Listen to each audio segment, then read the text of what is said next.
6 जनवरी 2025 को सुबह 11:15 पे डेविड मारो अपने अपार्टमेंट की बैल्कनी में बैठे पैसिफिक ओशन का नज़ारा देख रहा था। सब कुछ नॉर्मल था, लेकिन अचानक उसके अपार्टमेंट से 5 मील दूर पैसिफिक पैलिसाइड के पहाड़ों पे उसने फरकती हुई आग देखी। समझने की बात यह है कि 1 घंटे में ये आग इतनी तेजी से फैल गई कि पूरे पहाड़ धुंध से छुप गया। अगर सैटेलाइट व्यू से देखें तो सबसे पहले ये आग पैसिफिक पैलिसाइड्स के पहाड़ों में थी, लेकिन सिर्फ कुछ ही घंटों में ये एटोनहार्ट, केनेथ गेटी, स्किरबॉल और सैन फेर्नांडो तक फैल गई।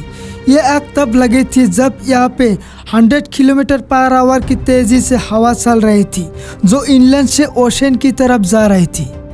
अब सवाल ये उठता है कि अगर आग सबसे पहले पैसिफिक पैलिसाइड में लगी थी, जो कि ओशन की बिल्कुल करीब है, तो ये हवा के उल्टे डायरेक्शन में कैसे फैल सकती है।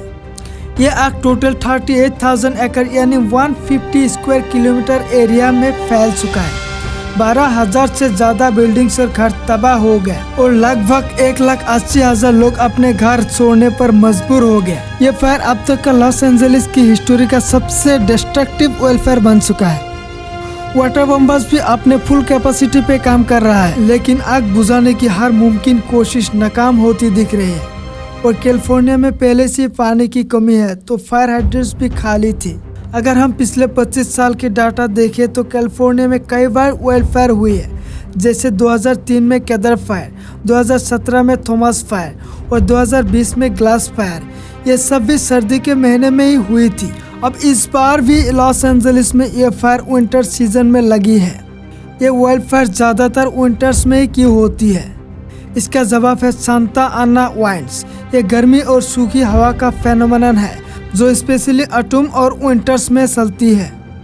सांता आना वाइंड्स डेजर्ट एरिया से चलकर कैलिफोर्निया के ओशन तक पहुंचती है, जो हवा को गर्म और सूखा बना देती है।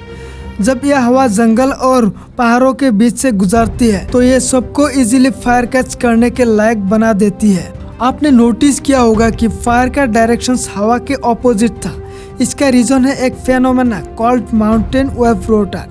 जब हवा एक पहाड़ पे टकराती है तो दूसरी साइड पे ऑपोजिट डायरेक्शन में हवा चलती है, जो आग को इनलैंड एरियाज में फैलने में मदद करती है। एक और फैसिनेटिंग फेनोमेनन है जो होता है फायर टोर्नेडो। ये एक रेयर और डेंजरस इवेंट है जो इंटेंस ऑयल फायर के दौरान होता है। ये फायर का वोर्टेक्स बनाता है जो आग को और भड़काता है और उसकी डायरेक्शन को अनप्रेडिक्टेबल बना देती है। ऑयल फायर्स अब एक रियलिटी बन चुका है और क्लाइमेट चेंजेस की वजह से ये फ्रीक्वेंसी बढ़ रहा है। आजकल आर्टिफिशियल इंटेलिजेंस की मदद से फायर के स्प्रेड को प्रिडिक्ट किया जा रहा है, लेकिन फायर फाइटर्स के लिए भी इसको हैंडल करना बहुत मुश्किल हो गया है।